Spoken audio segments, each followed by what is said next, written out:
I call this the 5 stages of opportunity hopping. So you go from step 1, uninformed optimism. You're like, man, in this low interest rate environment, my cousin's making a killing in real estate. Must be amazing. I could do that too. And then you hop in. You go to step 2, which is informed pessimism. This is not as easy as I originally thought. People aren't just coming to give me their homes to sell. Well, gee golly. And then you keep going, and you reach this third point where you're like, the valley of despair. What is life? Is this really what I want to do? Am I passionate about real estate? I really do love being a family person.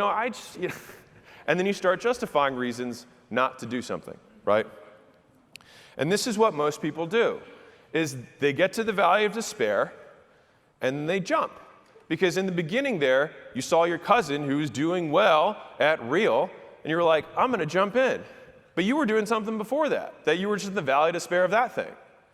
And so all you do is, or not you, but many people do, is that they just uninformed optimism, informed pessimism, valley of despair, uninformed optimism, informed pessimism, valley of despair, uninformed optimism, and if it sounds repetitive, some of you have lived this thing 10 fucking times.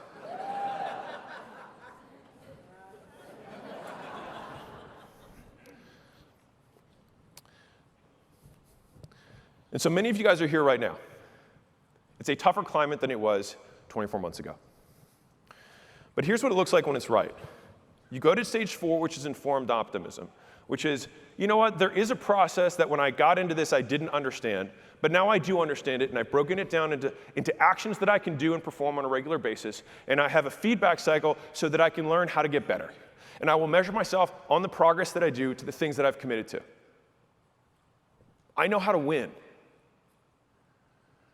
And then you do that stuff, and you get to step 5, which is you win. And then you question why life is meaningless to begin with, but whatever, we'll get to that later. So we get more for what we put in when we stick with things.